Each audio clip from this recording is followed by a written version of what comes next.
Well, in our top story this morning, French firefighters have won a battle to save the main structure of the Notre-Dame Cathedral in Paris after a colossal fire caused the spire of the historic edifice to crash to the ground and wiped out centuries of heritage. Flames that began in the early evening burst through the roof of the centuries-old cathedral.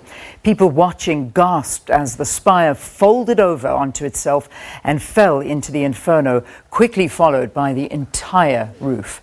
As darkness fell, some 400 firefighters then battled to control the fire and save its iconic front towers. French President Emmanuel Macron has vowed that the cathedral will be rebuilt and expressed relief that the worst had been avoided in a fire that risked bringing down the entire building. The SABC's correspondent in Paris, Eleanor Cossas, has the details.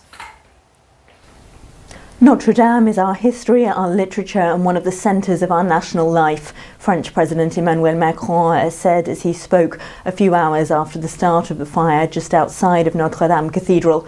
The authorities are now saying that the fire is under control and that about 2/3 of the main structure of the cathedral has been saved, but there has been what clearly is a huge amount of structural damage. We saw the spire blow up in a fireball near the beginning of the fire, and President Macron said he would be launching a national appeal for money to help restore the cathedral. It was, of course, already undergoing restoration work, and we think that's how the fire started, that the cathedral was surrounded by scaffolding as a result of work that's been going on for about a year, because, as the architects who were working on that restoration said to us when we spoke to them not long ago, the cathedral was already in a poor state, with some of the flying buttresses collapsing and gargoyles crumbling. So there was already a lot of work underway, and now, of course, very thorough reconstruction work will be needed. But President Macron was clearly very emotional. He stood outside Notre-Dame along with thousands of people who had joined